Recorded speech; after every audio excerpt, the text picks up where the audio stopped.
Hello everyone, I am Matthew Janda for Card Runners, and I'm here with the Theory of Donk Betting, Part 3. Oh baby. As usual, we are first going to go over the objectives for this video, so we know where we're going. And I want to first quickly review theory for determining whether to bet, check call, check raise, or check fold out of position. So we're going to be talking a lot about donk betting today. It's not all that useful to say how effective donk betting is if we don't remember what the other lines do. We need something to compare it to. We're going to quickly review frequencies for betting the flop, turn, and river. So these two concepts right here, they are going to be review. So if you already feel very, very comfortable with this, you're probably going to want to just skip the first 5 or 10 minutes of this video. But I need to go over it really quickly to make sure we're all on the same page. Then we're going to go over some hand examples for playing our range on the turn. So this will be new stuff. We're going to focus on whether our range contains medium strength hands on the turn. And we're going to discuss how this determines whether or not we should have a check raising or check calling range on the turn. This is a relatively new concept. It's something I didn't really have that great of a grasp of a year ago, so this should all be very new stuff. There shouldn't be any information about this in other videos, I don't think. And then we're going to discuss how to handle raises on later streets after donking on the flop. So that's also going to be relatively new stuff, but this should be a little bit easier because most people are used to c-betting as the pre-flop raiser and dealing with raises on later street. It's pretty much going to be the same deal as the donk better, but we're definitely going to talk about that quite a bit. So this is where we're going for the video, and one more time, if you are really comfortable with frequencies for betting out of position and the differences between betting, check calling, or check raising, you probably can just skip the next few minutes. This will not be a complete out of position play series. We spent much of the first 2 videos discussing how donk betting and continuation betting out of position as the pre-flop raiser is usually not all that different.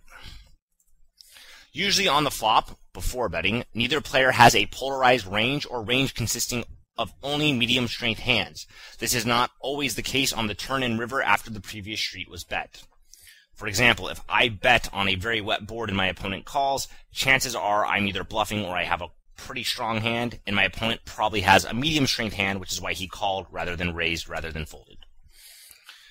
Much of what we discussed today will apply to betting out of position as the pre-flop raiser, but trying to approach out of position play on the turn and river in one video would be impossible. This video will still touch upon these concepts greatly, but realize we cannot reasonably discuss all turn and river spots and frequencies in one video. More emphasis on out of position play will come in other series next year. Expect Flopzilla type videos stressing out of position play. So that's going to be pretty much a theme of 2012. We're going to tackle a whole lot of out of position stuff, and we are going to go over it in this video, but it's definitely not going to talk about all the really important out of position concepts. Now we will quickly review the possible flop lines. So the first is to check call.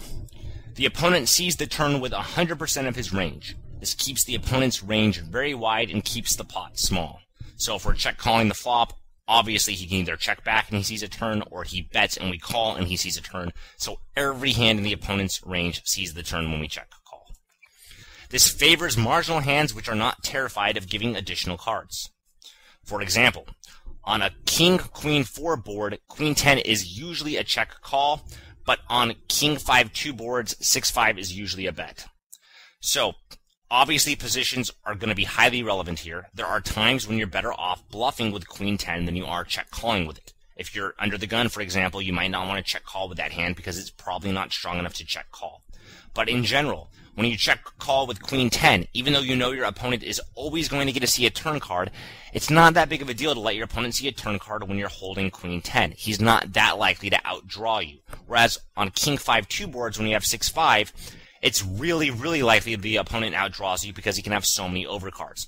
So in general, you're probably going to be a little bit more likely to check call queen 10 on a king-queen 4 board than you're going to be to check call 6-5 on a king 5-2 board. You'd probably rather bluff the 6-5. This is also a useful line for slow playing exceptionally strong hands. Against good opponents, you got to get a little bit tricky every now and then and mix in the check call to protect your range and let him sort of keep barreling because you're not afraid of giving free cards and you're just going to delay the check raise to a later street. Speaking of check raising, the opponent sees a turn with around 50% of his flop betting range. This makes the pot very big and the opponent's range very strong. Once you have successfully check-raised, realize how strong the opponent's range is on the turn. It's really strong. This is best with hands which are very strong but do not love giving multiple free cards. Check raising assures you that it's going to be very expensive for your opponent to see the river. It's a very useful line for that. It also requires a disproportionately high risk for a small reward. Check raising a 4 BB C-bet in a 6 BB pot to 13 big blinds risk 130% of the pot, while a normal bet risk around 66%. So when you do check raise, it's a very expensive play compared to just betting yourself. This also severely punishes the opponent for betting marginal hands. Check raising is probably quite a bit better in practice than it is in theory against a lot of opponents because they are just c-betting as the preflop raises are so wide, and they bet all these hands where once you check raise, they're like, oh, what do I do now? So check raising can be a very useful line, but it has a lot of drawbacks. A quick review of possible flop lines continued. Betting out of position, which is of course donk betting if we are the cold caller. It requires the opponent to defend around 60% of his flopping range for a 75% pot size bet. Keeps the opponent's range relatively wide while preventing the opponent from getting to see free cards.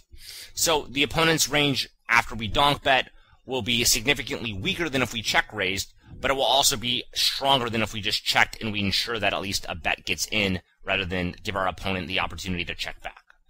This is most useful for hands which do not want to give the opponent free cards, yet are not strong enough to check raise or do not like letting the opponent see a turn card with his whole range. Donk betting ace-jack on a jack-5-4 board may allow us to continue to bet a heart or overcard turn and river, but check raising most likely will not. That's another really important thing to realize. If there are a lot of turn cards where I'm not going to feel comfortable if I check raise the flop, but I'll still feel pretty good if I donk bet the flop, then that's going to really encourage me to just donk bet the flop so I don't get stuck in a bad turn spot. The bluff needs to work much less successfully than a check raise. So when we donk bet, we only need to succeed with our bluff around 40% of the time, much less often than when we check raise.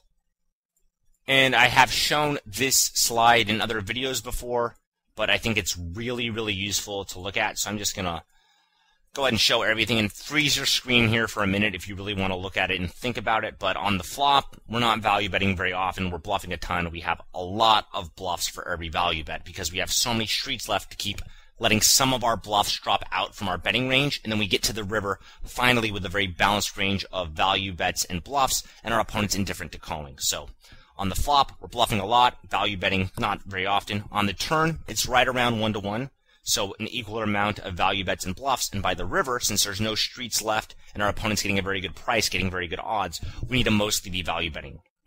How draws affect each range is not a subject for discussion here, since it will change based on the street since the equity changes. In general, draws don't alter the ratio of value bets to bluffs much on the flop. On the turn, when there's only one card left, it's obviously quite different. But on the flop, if you had, 2 bluffs for every 1 value bet, and then you added in a bunch of draws, it probably would be totally fine. Draws tend to not change the ratio very much. So, once again, freeze this screen and think about it for a minute if you need to. If not, we're just going to move right along. So now we're on to the new stuff, playing leading ranges on the turn. When we bet the flop, we have a lot of bluffs and a few very strong hands. I realize most people do not play this way. People like to auto-bet any hand which can profitably bet and try to avoid tough spots. So even though it's pretty terrible, as we've already explained, you're going to find a lot of people who are betting hands like pocket jacks on like queen 7-3 boards, and then when you ask, why would you bet jacks or why wouldn't you check call it? They say, well, my opponent might call with 10s or 9s or a 7. And then you say, well, then what do you do on later streets? And they go, I don't know, I'll deal with that when I get there. And those same players would pretty much never donk bet a hand like jacks on a queen 7-3 board. They just are in love with c-betting as the preflop raiser. Either way, this is a theory video, and at higher stakes, people are better, but they still do bet too much. So just realize when we are betting the flop, we are doing it with a polarized range. Just because everyone else, or most other people I should say, are playing kind of poorly, doesn't mean we should be too. So betting a hand for value on the flop when you will not be able to bet most turns or rivers is usually awful. Just because others play this less effective and easier to play way does not mean we should. Just because we play well does not mean we should assume others will. A normal preflop raise player who c-bets 80% will not be polarized on many turn cards like we will be. the turn card will determine how polarized our range is after a flop bet. Okay, so really pause for a moment, because we're going to build off this for pretty much the rest of the video, and realize how we're saying when we bet, we are almost always going to have a polarized range, and that's a pretty big deal. So when other players that we're playing against are sort of just auto betting any two cards, we know their range isn't that polarized once they check to us on a turn, so we can treat their range like it isn't a very polarized range. And later on in this video, I'm going to talk about what to do against non-polarized ranges. But just realize when we are betting the flop, especially on a dry board, we are saying we're either clearly betting a hand for value or we're clearly bluffing. We're not betting with hands where we're going to be lost on most turn and river cards because it just doesn't accomplish anything. This is especially true when we're out of position. Even when we're in position, it's not very good to bet one street for value on the flop usually, because then you end up having to check back the turn and don't know what to do when you're facing a river bet. But out of position especially, it's just usually quite bad to only bet one or even two streets for value, because then you announce on the turn or the river that you have a marginal hand, you check, and then you don't know if your opponent's betting with a missed draw or a value hand or what. So keep this in mind. When we're betting the flop, we are pretty much quite polarized.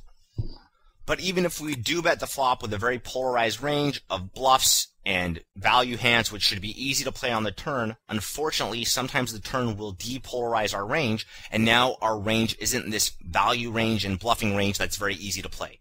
So now we're going to talk about turns which depolarize our range. In order for our range to remain extremely polarized on the turn, several things need to happen. Very few of our bluffs must improve. Very often, bluffs will become marginal hands on the turn. So when I say bluffs are improving, I mean a bluff improves to like a pair. If we're betting like 3 to a straight, 3 to a flush, and it improves to 4 to a flush, then that's just awesome. Now we just have a better bluffing hand. So when I say improving here, I mean improving to a marginal hand. If I donk bet Jack 10 of hearts on a Queen of hearts, 7 of clubs, 4 of clubs board like a boss, and the turn comes a 10 of diamonds, I now have a marginal hand. My range is depolarized. So that's a very good board to kind of donk bet when you're in the blinds against a button open or even a cutoff open, because you have 3 to a straight, 3 to a flush. We can be donking here with a very polarized range, which is just value hands, bluffs, and some draws. And then when we turn the 10, now I'm exactly where I don't want to be, where I'm with a marginal hand out of position with a lot of stack depth and 2 streets left. But nevertheless, here we are. It's going to happen. Number 2, very few of our value hands must weaken. While less common than bluffs improving, sometimes the turn is bad for many of the value hands in our range. If I donk bet King, Queen off on a Queen of hearts, 7 of clubs, 4 of clubs board, once again like a boss, and the turn comes Ace of clubs, I now have a marginal hand with a marginal draw. So this is the exact same thing that happened before. I was clearly bluffing or I was clearly value betting, and then now here I am on the turn in the exact spot I don't want to be in. I have a marginal hand with 2 streets left, out of position with a decent amount of stack depth. That sucks, but I didn't misplay any of these hands. I just happened to get turn cards that are quite tricky. Number 3, our opponent cannot have a large percentage of his range strengthen. If I donk bet Queen of hearts, 10 of clubs, 5 of spades board, and the turn comes 10 of diamonds, my range is no longer polarized. Why is this true? So before I explain why, once again, it's probably a good idea to just freeze right here and think for a moment, why are we not depolarized? Okay, and the reason, of course, is if we donk bet on a Queen 10-5 board, we're probably not going to be donk betting with many 10s, because that's sort of a marginal hand, which is going to put us in a tough spot on the turn or the river on just about every single turn and river card. We're going to have to check, and then our opponent's going to bet his polarized range of value bets and bluffs, and we're going to hate our life. So we're not donk betting many 10s. When we do donk bet and our opponent calls, the most common sense hand for our opponent to call with is going to be a 10, because 10s aren't strong enough to raise for value. They're too strong to fold. So they sort of have, usually 5 outs against our value hands. And then if we are bluffing, the 10's good. So it's a very easy call for the opponent. Remember, in theory, you're almost always kind of taking the obvious common sense line with the most obvious hands, and you're just mixing it up once in a while. So here, I would never donk bet a 10 most of the time. Like if I called in the big blind against a button open, there's not a single 10 I would donk. And this does mean if I do donk bet and the turn comes a 10, I'm in a very tough spot. But at the end of the day, the turn's not going to come a 10 very often. So if I did donk bet and my opponent calls and the turn comes a 10, the turn just sucks. and I'm usually going to have to check to my opponent. Sometimes I'll check call, sometimes I'll check fold, but my range isn't awesome and polarized anymore. Sorry, my range isn't awesome and polarized anymore. Now my opponent had his range greatly improved, and he gets a bunch of really strong hands, and I have to, defend against that the best way that I can. So this is another way our range can become depolarized on the turn. Remember, all of these must be true for our range to stay very polarized, yet this occurs quite frequently. It's not that rare for none of these three things to occur and for us to remain with a very polarized range. Now we're going to discuss turns which keep our range polarized. When the turn blanks, our range will remain very polarized and we will not have many marginal strength hands in our range. This also means we should be less likely to check call the turn and more likely to check raise or check fold after checking. Think about it. If you c-bet on a king 8-4 rainbow board and the turn comes a 5 of spades, what hands are you check calling with? Exactly. Any hands which want to check call probably don't bet the flop. Thus, the opponent's bet sizing should be small. Really think about this for a moment, because what I'm recommending here is not the way how most people play, yet hopefully you're going to think about this and be like, oh, that makes sense. Most people are just playing poorly. So imagine you opening the cutoff and I flatten the button. The flop comes king 8-4 rainbow, and the turn comes a 5 of spades, completing the rainbow just like I have right here. If you bet the flop and I called, like you are a lot of the time, going to a lot of the time, and then if you check the turn to me, let's just imagine there's $20 in the pot on the turn. How small would I have to bet before you start check calling? Once again, this isn't rhetorical. Actually think what your range is, what you bet on the flop most of the time against, hopefully you think I'm a decent reg, and then when you check on the turn, how small would I have to bet before you start check calling? Are you betting the flop with hands like king jack to check call them on the turn? If you are, you might want to reconsider that. The kind of hands that would want to sort of check call the turn are probably going to be hands like pocket jacks or pocket tens, but those hands probably don't make that effective of check calls on the flop to begin with.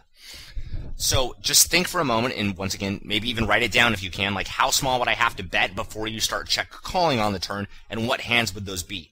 Because if you're not check calling the turn ever, then obviously I want to make my turn bet super, super small, because that then means when I float, when I call with an air hand and bet the turn, I'm getting a much, much better price. We will not check raise very often, or the opponent will very rarely bet. Since we must keep our check raise frequency low, the majority of the time we should be the better on the turn. So sorry if the perspective got mixed up. I'm saying if we're the better in the cutoff, if we're in the cutoff and our opponent calls us on the button, we can see how on this board texture, it really doesn't make a lot of sense to check call the turn. But if we start check raising on the turn to protect our checks, then that also doesn't make a lot of sense, because we're now going to be check raising the turn at a very high frequency, which is a very expensive line, and it punishes our opponent very severely when he floats. So he'll just say, okay, I'm just going to check back a lot of the time, because there's nothing he's really going to be value betting that much on the turn anyways, right? If we're always check folding or check raising the turn, then the opponent's going to say, okay, that's easy. I'm just going to check back my pocket jacks and my king X's and whatever, because I don't want to get check raised. So because of this, we can pretty much safely say on a board texture like this, if we bet the flop with a polarized range and then the turn comes a blank, we should usually be the person betting the turn and rarely mixing in a check raise. And if our opponent bets super small on the turn, maybe then we can consider some check calls as well. So now let's once again look at it from the perspective of the person who called the flop bet in position. So in this case, it was the button against the cutoff. If we were on the button here and our opponent does check to us on the turn, I'm recommending sometimes betting the turn, but when we do bet, betting small. A large bet does not really accomplish anything, because a large bet is good at making the opponent have tough spots when he has marginal hands. It lets us bluff more and get more value when we want to make our opponent have a tough time with a lot of marginal hands that are behind our value betting range and ahead of our bluffing range. Here, that's not really the case very often, so I'm saying a small turn bet here makes a lot of sense.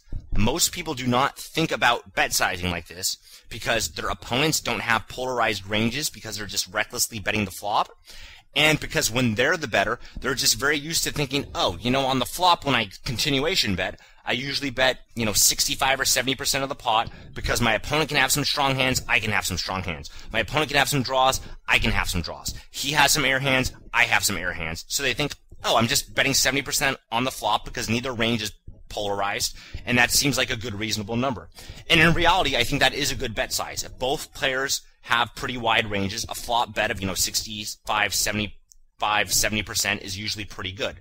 But here, the ranges are not wide. It's not a flop situation, and just recklessly applying that 70% pot size bet really doesn't work at all here. People just do it because they're in the habit of doing it on the flop where it does make more sense, and because they don't understand how ranges actually look. Examples of this are quite easy.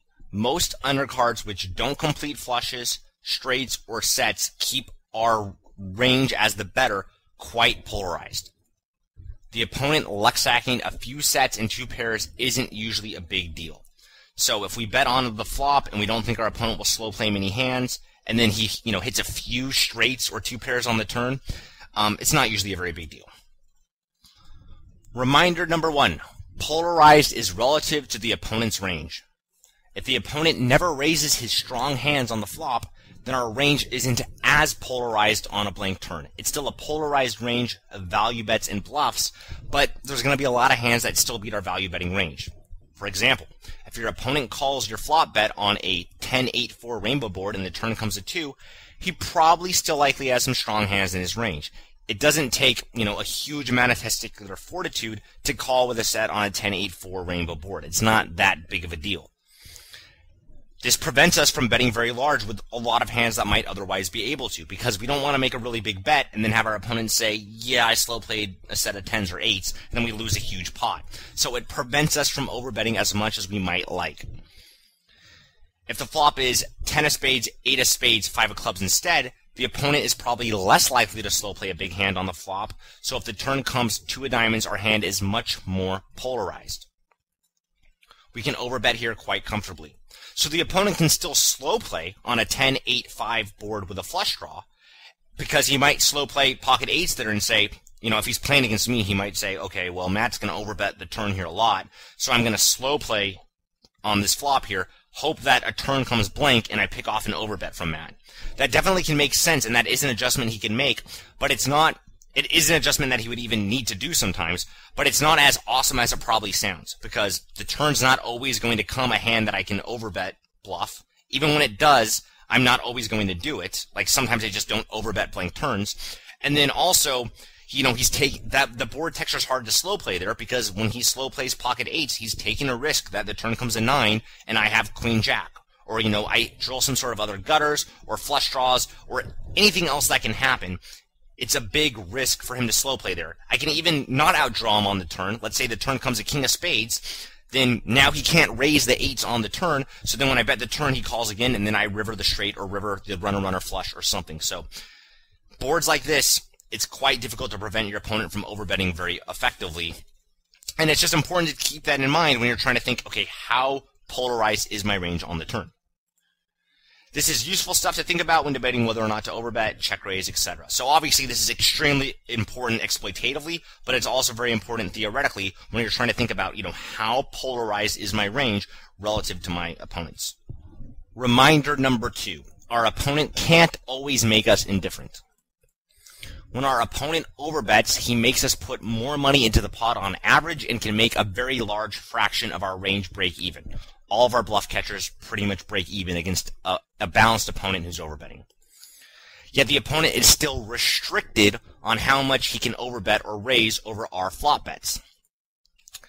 He only gets hands strong enough to value raise a small fraction of the time if we're balancing our range well and betting the right types of hands. How often he will be able to make us indifferent for every value hand he raises depends on several factors. So now you're probably wondering, why am I talking about this specifically in the donk betting series? And I'm going to tell you why. Because a lot of the time when we're donk betting, we're going to have a range that's capped and really hates seeing a raise from our opponent. So let's just conceptually think of an example. So let's imagine that the cutoff opens and it's a normal cutoff and we flatten the big blind and the flop comes something like Queen 6-4 with a flush draw. Now, and I'm not saying you always need to do this with this hand. You can't ever, check call or check raise. All those lines can make sense. We're just using this as an example. But let's imagine that we donk bet on that board, on that Queen 6-4 board with a flush draw. We donk bet, ace queen, a couple of flush draws, and air. So when we're donk betting there, our range is capped at ace queen. So whenever our opponent raises us, if he's raising us with a range of, let's say, kings and better, we always hate that. Because if he's balanced, every hand in our range just got not very good. We have some air hands, we have some bluff catchers, and we have some, some mediocre draws probably. But you have to also remember your opponent can't actually raise that often on, when you donk bet there, because he only has ace queen beat so often. It's hard to make sets, kings and aces. Those don't make up a whole lot of the cutoff opening range there. So even though it sucks when you do get raised, if it's happening at a very high frequency, then your opponent has to be bluffing too much, and then you can just call down and win a bunch of money. So even if you do find that being raised is really, really bad for your range, you also have to, you still have to ask yourself, how often can he actually do it? Because you're usually going to have a capped range. You're not usually going to have top set in your range. If you're the cold caller, especially if you cold called out of position, even on like a king 10-4 board, your range is technically capped at pocket tens if you can't have pocket kings. It's just, that's not a problem because there's still enough worse hands that you're value betting against. And even if you are completely dominated by, his top set in air raising range, he can only have it so much. Top set's really, really rare. So just keep that in mind, that your opponent's restricted on how often he can make you indifferent, even if you have a capped range. So back to the other factors we need to pay attention to. If our opponent can only bet 1/2 pot size bet on the river, he can't make us indifferent very often since he needs so much value. You probably know from experience, if you have a capped range in a 3-bet pot on the river, it's not that big of a deal. All he can do is bet half pot for one street. No problem. If our opponent can bet 1 pot size bet on the flop and pot the 2 remaining streets, he can make us indifferent a very high fraction of the time since he can bluff so much for every value bet. So on the flop, when we just did go over that ace queen example, for every hand he can value raise, he's going to be allowed to bluff several because there's so much stack depth and so many remaining streets. So there, we do want to make sure our range isn't capped too low, which is why I used ace queen. It's still, our opponent can still bluff a lot for every combo of kings he has, but there's not that many value combos he can have. So continuing with reminder number 2, our opponent can't always make us indifferent. For 100 big blind stacks, our opponent is heavily restricted on how much he can make us indifferent for each hand he has strong enough to bet or raise. Once again, this depends on the street, but 100 big blind stacks means he can't, he can only bet so big. This is why the opponent turning some 2 pairs or sets on blank turns isn't a big deal. So once in a while, you are going to make an overbet sometimes, and you're going to just find out, oh, my opponent turned a set, or oh, my opponent turned 2 pair, and I was overbetting a overpair. Not a big deal. It's going to happen once in a while, but it doesn't happen often enough, and you're only going to lose 100 big blind stacks. Not the end of the world. If your opponent is bluffing more than he's allowed to, we simply start calling all our marginal hands. If he's bluffing too little, we fold them all. So that's kind of basic exploitative play. If we notice, wait a second, he's raising a ton, he must be bluffing a bunch, then you start calling. If you look at your opponent's stats and you see he's a complete nit, you should just go ahead and fold. I have definitely bet and folded ace queen on queen high flops before, even though it's theoretically terrible, because my opponent is such a nit that I know I should theoretically be maybe close to indifferent here with a slightly profitable call, but since my opponent's a nit, it's a super easy fold. We will very, very often be made indifferent once we donk the flop and our opponent raises a street. Yet keep in mind he cannot do this too often or his range becomes unbalanced. So even though most of our range is going to be indifferent, it just doesn't happen often enough. People are usually afraid to donk bet because they say, what if I get raised? Where is this logic when they're continuation betting 60 or 70% of the time as the preflop raiser? Don't be afraid to face being made indifferent. It can only happen so much, and that's what bets and raises often do. So raising ranges are designed to make you indifferent with a whole bunch of hands in your betting range. That's what your opponent designed his range to do if he's playing well, and it's just going to happen sometimes. But one thing I would really recommend doing is always ask yourself, like, if you're afraid to donk bet here, how would that be any different than if you were the pre-flop raiser? So if you're going to tell me, like, I don't really want to donk bet, king, queen, or ace, queen, because it's going to suck if I get raised on this queen high flop, it's like, how would that be any different if you were the pre-flop raiser? So make sure your logic makes sense and is consistent.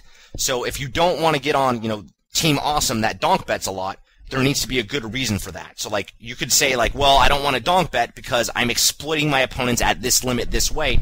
Okay, that can make sense. But unless you are specifically exploiting your opponents by not donk betting, you need to start trying to incorporate it into your game. Alright, so now it's time to go over some hand examples where we'll go into some turn play. So let's do hand example number 1, which focuses more on flop play, but the button opens and we flat in the small blind. The flop comes Jack 7-5 with a flush draw, and we donk bet King Jack of Hearts. What are the arguments for donk betting here? So once again, pause for a moment and think what are the reasons why donk betting is good here, and then resume, and then I'll tell you why I think it's good. Okay, so the reason why I like donk betting a lot here is you're usually flatting the small blind with a lot of ace jack and king jack hands. I imagine I just wrote that right here. Okay, yeah, so small blind flatting range often has ace jack and king jack, and hits the small blind flatting range much harder than the garbage button opening range. So ace jack and king jack are just super good hands against the button opening range here, and it just makes a lot of sense to bet them. Let me see if I gave another reason. We can still bet club turns for value after donking the flop. Also a good reason. And we do not love giving 2 additional cards on this board texture, and check calling will guarantee the opponent gets to see 2 additional cards. So this is a board texture especially where if my opponent's going to get to see 2 cards, he needs to pay for them. Because I don't really mind giving 1 card that much, to be honest. 1 card's like, okay, that's cool. But 2, it's like, you're going to run a runner some straights on this board, you're going to run a runner some flushes. I don't really want to deal with that. So if you are going to get to see 2 cards, you need to pay some money for that. Whereas if I check call the flop, I'm not going to be able to check raise the turn, so then you get to check back a lot of the time, and sometimes you'll outdraw me with a silly hand. So this is a board texture where I really like donk betting for these reasons. Continuing with hand example number 1, flop play. What happens if the opponent raises us? Are we made close to indifferent by calling? So pause for a moment and think. Then just resume and we'll talk about it. Does it matter if we call or fold? Does one allow us to be exploited, or should we mix it up? Once again, pause for a moment and think about it. Think back. Approximately how many bluffs did we have on the flop for each value bet? Always be aware of this. When facing raises, we usually defend bluffs on the flop, we usually defend most of our value range on the turn, and we usually fold value hands on the river when facing raises. Through the magic of editing, we've teleported into the past to a previous slide, and you can see right here, look at the price your opponent usually pays when he bluff raises. If you are folding all your bluffs on the flop, your opponent's printing money.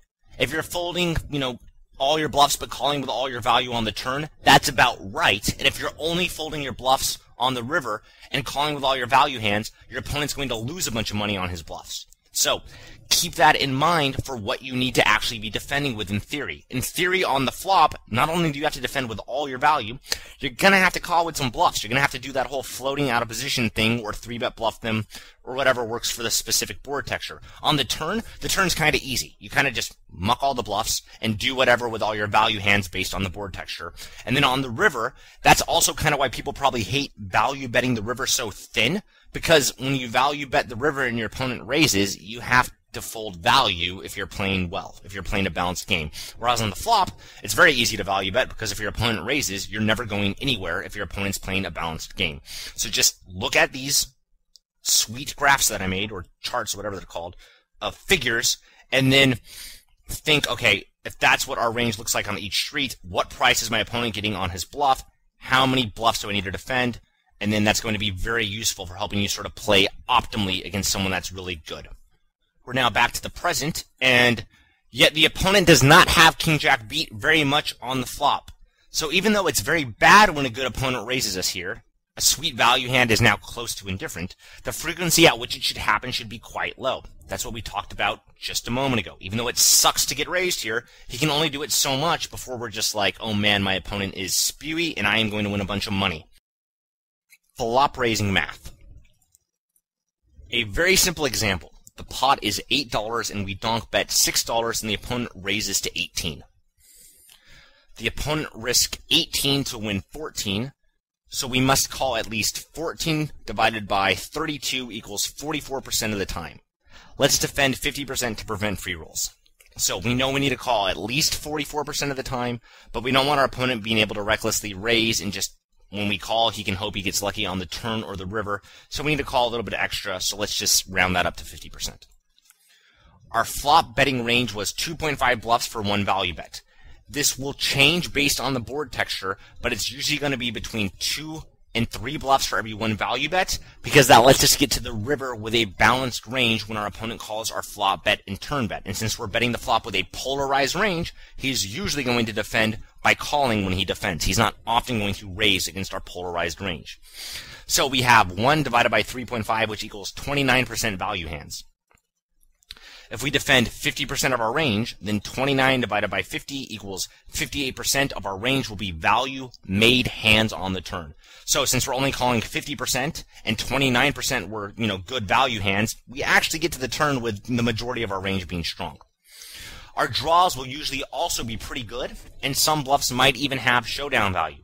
For example, we can bluff ace-queen on a jack or a king-jack 2 flop, and it beats the opponent's bluff raises. So calling a raise with ace-queen there actually isn't all that crazy because it actually has some draw and some showdown value.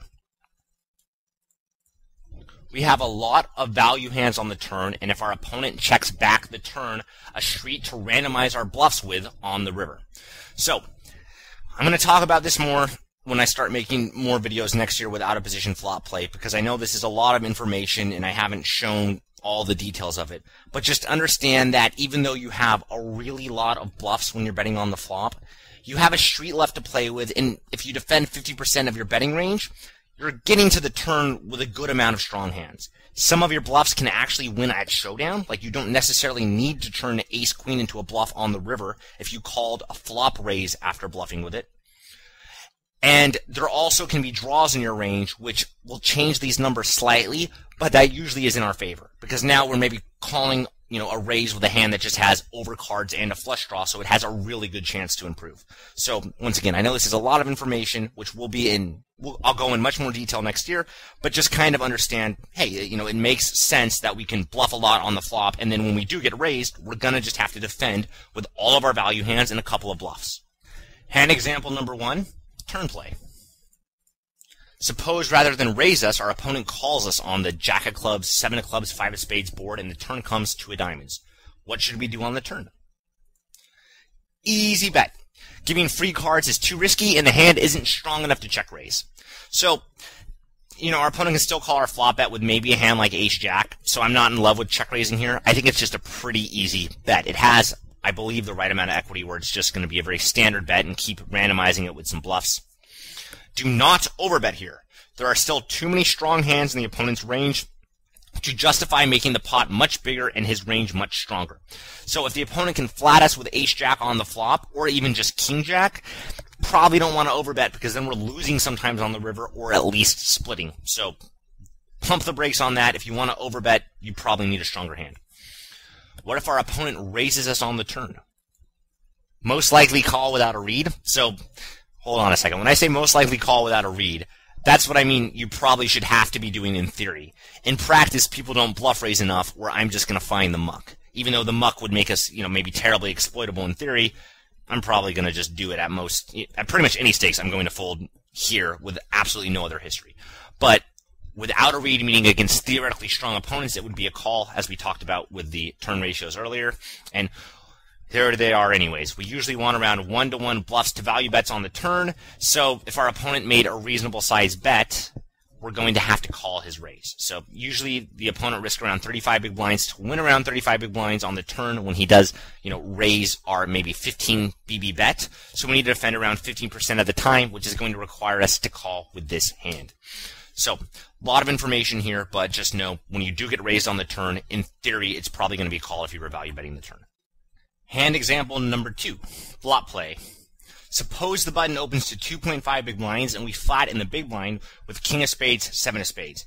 This may seem like a very aggressive flat, But if you actually try to write down all the combos for defending aggressively enough against an open that small, you're going to have a hard time mucking this in the big blind. And you're going to have a hard time even using it as a 3-bet because you're probably going to be folding too much. So once you start donk betting, it's not actually that bad. Speaking of which, why is this a good hand to flat with, whereas 3-3 may make a better bluff? Once again, pause and think for a moment, and then... Okay, so threes, though they're a hand that flops crap most of the time, but they work really... They can flop a set in the 3-bet pot and give you an extremely strong hand, and in 3-bet pots, your hands need to be a bit stronger to win, so sets in 3-bet pots are obviously awesome because they can win, whereas a pair from king of spades, 7 of spades probably isn't going to be that awesome in a 3-bet pot. And on top of that, pocket threes also make an awesome 5-bet bluff jam. So threes are probably a little bit better to 3-bet and 5-bet. 5-bet as needed. You don't always have to 5-bet it. And then king of spades, 7 of spades is probably a little bit of a better flat. So when you are trying to make blind defense ranges, you're going to have to defend really wide against people that open the button small, and you're going to have to think, okay, where does this hand actually make more sense? So I would rather flat with this bad boy right here and then 3-bet pocket threes. So let's say the flop comes queen of hearts, 6 of clubs, 5 of spades. What should we do? Standard donk bet bluff. We have 3 to a straight, 3 to a flush, and a king on the turn, which can be value bets. Why is check raising here less ideal than donk betting? What does the check raise represent, and do any of our turned draws have problems with the turn bet? So now think about this for a minute. If you donk bet king 7 of spades and you turn a draw, what can you do? Whereas if you check raise king 7 of spades and you turn a draw, what can you do? And I think you'll see that it's much better to have your opponent flat your flop donk and then double barrel the turn than it is to check raise and then have a draw on the turn, because then it's going to suck so much if the opponent jams because you have, a good amount of equity and so much money already in the pot, but you still probably can't call. So I don't like check raising here very much. I much prefer donk betting because the draw part of king 7 of spades is going to play much better in a bet pot rather than a, check raise pot. So the other thing to keep in mind also is if you're donk betting, you probably can donk bet here, king queen for sure, probably queen jack, but go ahead and check based on how wide the button opening range is. Whereas if you're check raising, you're not really representing much other than sets, and you might not even want to play sets by check raising them. You might want to get sneaky and check call with them. So, you have to think about what makes sense with your whole range when you're doing theory stuff. Obviously in practice, it's not going to be the first time I've check raised king 7 of spades there. It can be much better than donk bet bluffing against the right types of opponents. But in theory, you probably should be donk betting on this board way, way more than you should be check raising. What turn cards improve our hand so we can double barrel? So that's obviously a huge, huge thing when deciding what to donk bet bluff, what can double barrel. King, 8s, 4s, and any spade are excellent turns. That's 19 turns. That's almost half the deck. That is a lot of turn cards that are awesome for this hand, which is why I think it's pretty much a slam dunk flop bet donk. And then 9 and 4s are still mediocre turns. So, sorry, that should say 9 and 3s. I mean the gut shot's a mediocre turn. So 9 and 3s are mediocre turns. The 4 is actually quite a good one. So just keep that in mind, that you really want to look at how many hands can you double barrel. And if you can double barrel a ton, consider donk bluffing the hand. If you do have a donk value betting range, which here we clearly do. On a side note, the ace is also fine to barrel against most simply because it's scary despite it not improving our hand. So you also want to keep that in mind when you are counting how many cards you can double barrel. Yeah, maybe the ace is too thin because then you're double barreling your whole range, which might not make sense. Or you're double barreling at least a lot of hands in your range, and a lot of the hands you were value betting would actually have to check. But at the end of the day, if people are just going to be like, oh man, an ace, that's scary, then you could probably just go ahead and double barrel it without worrying about it. Always take the most plus EV line, pretty much with no exceptions. So don't ever find yourself balancing just for the sake of balancing. It needs to be because it's the most plus EV line. So suppose after donk betting, the queen of hearts, 6 of clubs, 5 of spades flop, our opponent calls and the turn comes at 2 of clubs. What should we do with the king of clubs, 7 of clubs? I'm not even going to pause for this one because it should be so easy. It's a very easy bet. We have the right amount of equity to keep barreling, and our hand retains its equity against strong hands in our opponent's range. That is the awesome thing about draws, is it retains their equity. So if we're betting a pair, like especially like a marginal pair, we do so much worse against our opponent's, calling range than we do against if we check and see the next card against our opponent's entire range. Like for example here, if we donk bet, let's say we donk bet queen 9, even though we shouldn't. When we bet the turn, we're making a whole bunch of hands fold that we wanted to get value from. Whereas with king 7 of clubs, it's a draw. It doesn't matter. Our opponent can have sets on the turn, and we still have all of our equity for the most part. So draws are super awesome to keep barreling for that reason. They retain their equity so well. So we're definitely going to bet here. Yet we must still defend some checks, since if we always check fold, our opponent always bets, and we now have an incentive to check raise. Should we check call or check raise here? What types of hands make sense? That's a much harder question, so you might want to pause for a moment and think about it. Should we be check calling here or check raising here, and why? And it's hard to imagine check calling, since what marginal hands can we have on the turn? That's the problem. It's easy to, before you think, oh, we need to check call some hands so we don't always check fold. But what? Like, what would we donk bet here where we're check calling on the turn? So if we can't check call, we can check raise any sets we donk bet on the flop for value. So that's some way to protect our checks on the turn. Now we start check raising for value. And then we also have to mix in check raise bluffs. So we can check raise hands like 9 of hearts, 8 of hearts as a bluff, or marginal pairs like 7 of diamonds, 5 of diamonds, if we can have them in our range. Note: as you start trying to defend checks more out of position and stop always check folding once you check, you'll notice you often will be in a spot where you want to check raise but don't have perfect hands for it. Unfortunately, you have to just do the best you can, especially if you have no check calling range. So one thing that kind of sucks about trying to balance your checks, and once again, we'll talk about this way more next year, is there's often spots where you really want to have some hands that can check raise for value, but they might not have a lot of check raise bluffs that go with it. And that's a problem that you just kind of have to deal with, and there's not usually a great answer. Because when I'm check raise bluffing, what I usually want is like, ideally I'd say, okay, I want to check raise with a hand that when I check raise it, I can still outdraw my opponent a lot on the river. Yet if he checks back on the turn, maybe my hand's strong enough to win, but it's also not strong enough to check call if he bets. That's a lot of requirements for a really good check raise bluffing hand, but that's pretty much what you want with them. You're not always going to have that. So like right here, there's not always going to be some marginal hands that if our opponent checks back on the turn, we can just win on the river, and then if he bets, we can randomize it as a check raise bluff.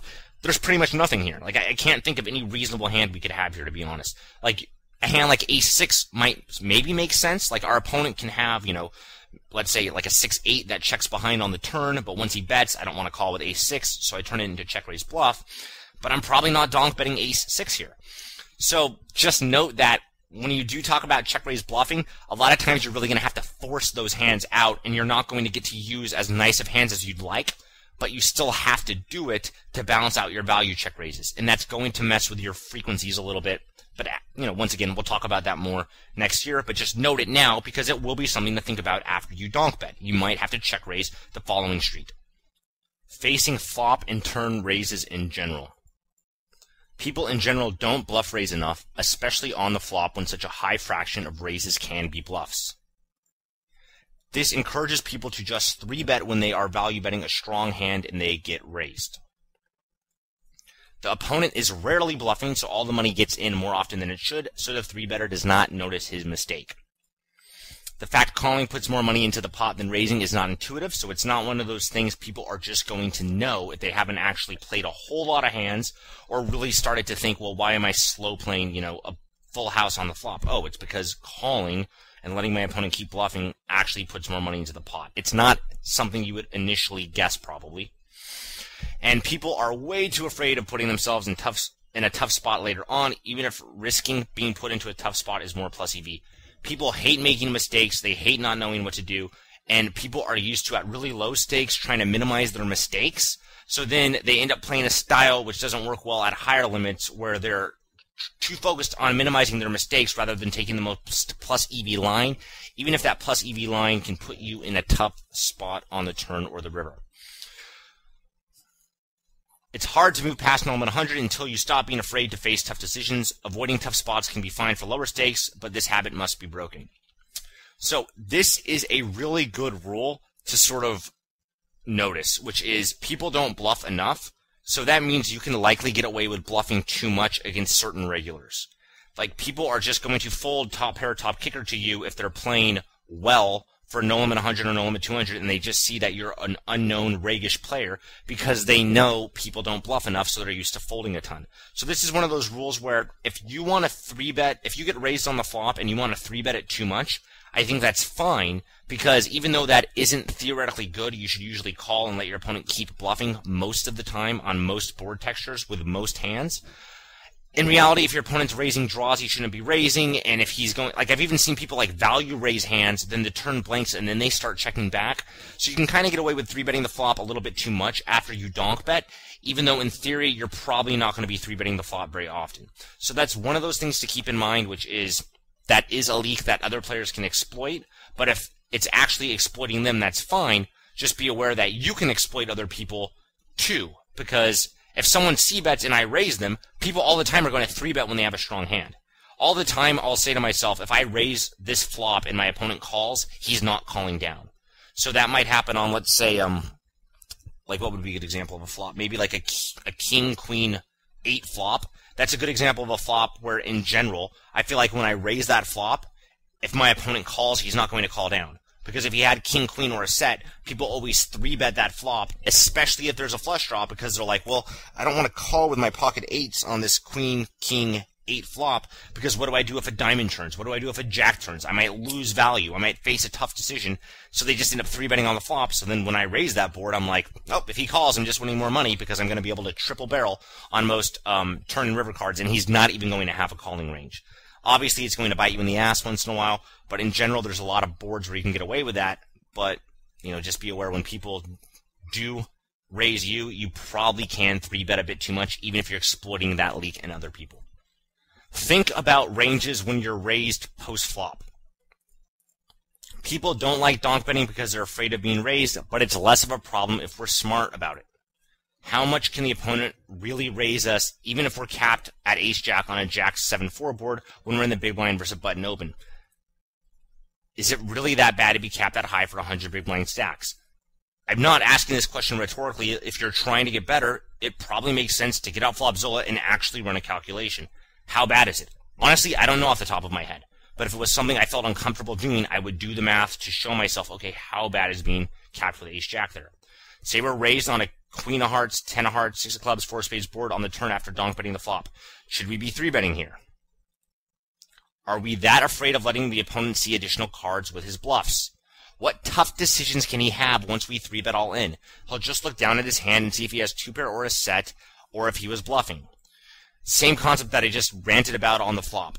All the time, if I raise, let's imagine I'm in position and I'm facing a double barrel on this board texture, queen of hearts, 10 of hearts, 6 of clubs, 4 of spades, or even if I'm out of position in check raise, it's the same thing. If I'm putting in the second bet on the turn, people almost always will jam if they're strong on that turn, because they think, oh, the board's wet, and my opponent's probably not bluff raising very often. If I have a strong hand, I should go all in right now before a scary card comes on the river and I either lose action or give my opponent the best hand.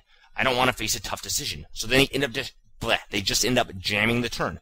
But if I'm raising on this turn board, the queen of hearts, 10 of hearts, 6 of clubs, 4 of spades, what can I possibly have that has a tough decision when someone jams the turn? I either raised 2-pair or better, or I didn't. I'm not raising the turn with a hand like, you know, maybe pocket aces that's going to have a really tough decision if someone jams. It's just either a clear value raise or a clear bluff. So 3-betting here doesn't make a lot of sense, even though most people do it. So think about what that means and how you can exploit them. Why does it not make sense in theory? So if it doesn't make sense in theory, figure out how to exploit them. So remember, he never has a decision to make here. And by he, I mean the person that was raising on this flop. Sorry, I know I'm giving you a bit of a taste of everything in this video. I will try to be better in future videos about showing from whose perspective we're talking about. Because in this video, I tried to jump around from being the better to the cold caller, and I imagine that got a little bit confusing, so sorry about that. I did notice this now as I'm recording it. I'll try to be clearer in the future, especially when we get into trickier, well, this is pretty tricky, but tricky concepts. So sorry about that. But anyways, the player that raised here, he never has a decision to make. Why are we repolarizing against his already repolarized range? So, If a player raises us on this board, in theory, it probably doesn't make almost any sense to 3-bet, because by raising, he already has that polarized range of 2-pair and air, or sets and air, and then when we jam, we're repolarizing, and it's just not necessary. We don't need to do it. There's not really many draws he can have here that we're that afraid of giving free cards to. We want to let him keep bluffing. So now a question I get asked pretty often, either in the forums or through PM, which is, hey Janda, what is an optimal opening range? Probably a lot tighter than what people actually use in practice, especially in the later positions, mainly cutoff and button. Why is that? Because people really suck at donk betting right now. But just because they do and you can still win doesn't mean you can't win more and move up faster if you fix this leak. Occasionally, when I get de-pumped about poker, I think about how bad people are at donk betting, bet sizing, defending checks, etc., and get re-pumped. These are all hard leaks to fix. This isn't like someone pointing out, hey, you need to 3-bet bluff. You need more 3-bet bluffs to balance out your value 3-bets pre-flop, add in some suited connectors. That is a really easy leak to fix. The recent videos that I've been doing, especially in the important theory concepts video, where I talked about like the literally 7 or 8 variables, what's the stack depth, how many streets are left, what types of equity does each player have. These are hard things to start understanding and to fix. So this actually really encourages me when I think about poker, because obviously it's not legal in the US anymore. There's been problems with bots.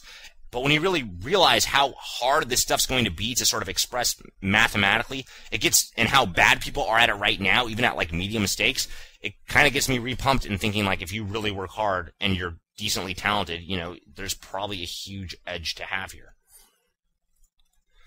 You have to actually think hard to fix these leaks, and it requires you to really understand half a dozen variables, many of which I already mentioned, to fix these problems. Okay, so if you've been playing poker part-time or full-time for a long time, you've probably in the past seen people freak out when information gets out. And I understand, when you have some tricks that are working really well for a specific limit, wanting to keep those, tricks a secret, I totally get all that. That makes sense, and I understand that. But I think these concepts that I've talked about in my last few videos, they really kind of showcase how difficult they are to fix. And in my opinion, these are more like, if someone really worries like, oh, when you teach people how to donk bet, you're taking a huge edge out of poker. The problem is, learning how to donk bet is very hard. This is like me saying, you know what, everyone's going to get an A+ in this organic chemistry class because everyone has access to a textbook which has all the information for it and shows you how to do all the problems. Yeah, but organic chemistry is still really hard. You have to really focus at it, and to be honest, to be good at it, you have to probably be pretty talented.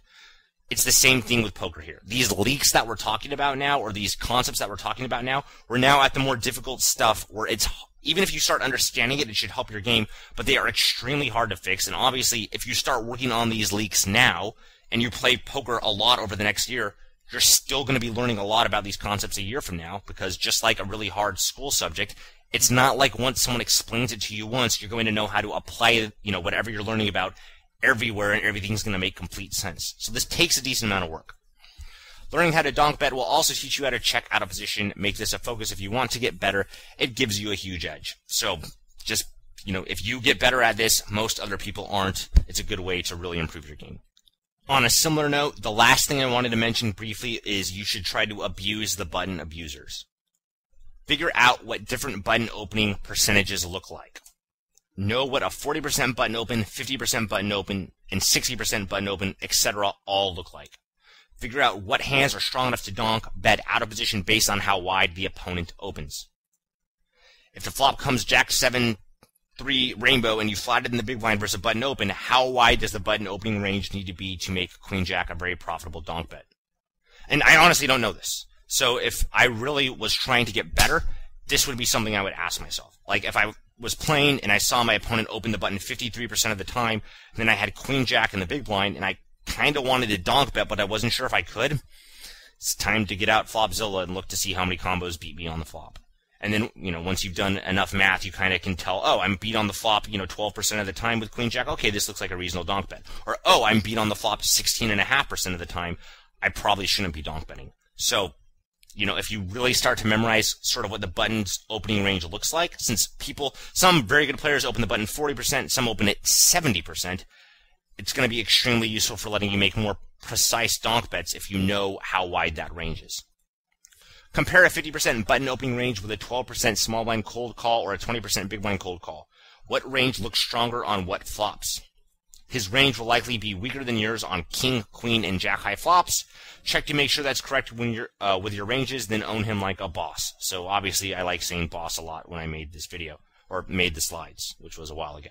So that's just one thing for the ranges I use. I tend to completely own the button on king, queen, or jack high flops. Ace high flops and 10 high flops aren't bad either, but king, queen, and jack tend to be the best for me because I can have more, king, queen, queen, jack, ace, jack, and king, jack.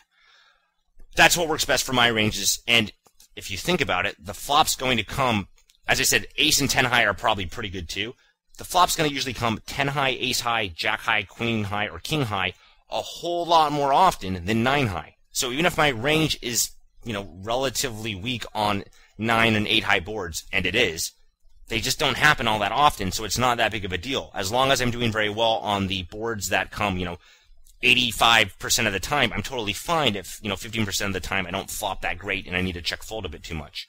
That's what works for my range. Figure out what's going to work for yours. If he raises with a range of ace, jack, and air on a jack high flop, so be it. He cannot have hands in that range very often. Once again, nothing to freak out about. So, end of the series. Thanks for watching, and I hope you enjoyed this series. Once again, feel free to give me comments and feedback in the forums, though I do know that one thing I did wrong for this video, I noticed it as I was recording it, is I went from the perspective of like the cold caller to the better too often. I switched back and forth, so I should have made that clear in the slides. I'll get on that in the future.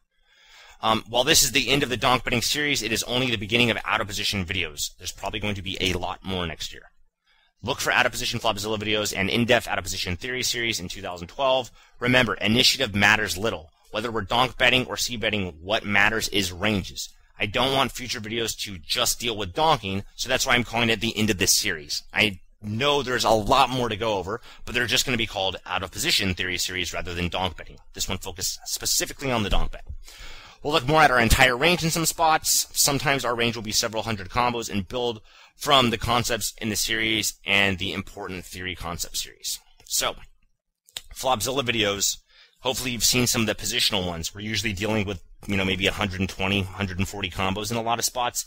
Think about how wide your range is when you open the cutoff and the button flats. You're dealing with hundreds of combos. It's a lot tougher to do. But, if you do it a decent amount, you'll start getting used to, okay, what can I do on what sort of board textures? But to show it in a video is going to be a decent amount of work, but we'll deal with it in 2012. Time to go over more tough stuff. So, feel free to give me feedback in the forums, and I'll try to address your questions. Once again, I hope you enjoyed this series. Thanks for watching, and I look forward to making videos in 2012 that hopefully you guys would like to. Good luck, everyone. Bye.